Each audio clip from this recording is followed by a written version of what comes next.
So hello everyone, তোমরা সবাই কেমন আছো? আশা করি ভালো আছো। তো গাইস, আজকে একটু বেরিয়ে পড়েছিলাম বাজারের দিকে।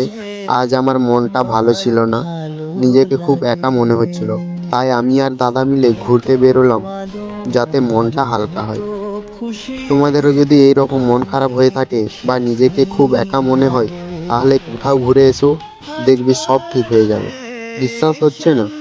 একবার ট্রাই করে দেখতে পারো। কথা দিলাম, খুব ভালো লাগবে।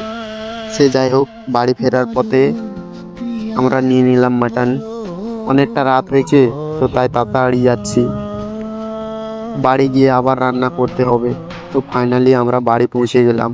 তাই আর বেশি দেরি না করে দাদা লেগে গেল মটনে মশলা মাখাতে, আর আমি এপাশে টক দই খাচ্ছি। মটনে দেওয়ার জন্য নিয়েছিলাম, একটু বেড়েছিল, দাদা বলে খেয়ে নে। কিন্তু টক দই খুব একটা ভালো লাগছিল না, তাই আমি সেটাতে একটু চিনি বাতাসা দিয়ে মাখিয়ে নেব, যাতে মিষ্টি মিষ্টি লাগে। খেয়ে দেখলাম মোটামুটি ভালোই লাগলো। আর এইসব করতে করতে দাদার মটন কষা অলরেডি হয়ে গেছে, এখন শুধু খাওয়া বাকি। তাই তাড়াতাড়ি খেতে বসে গেলাম। যাই হোক, সবাই ভালো থেকো।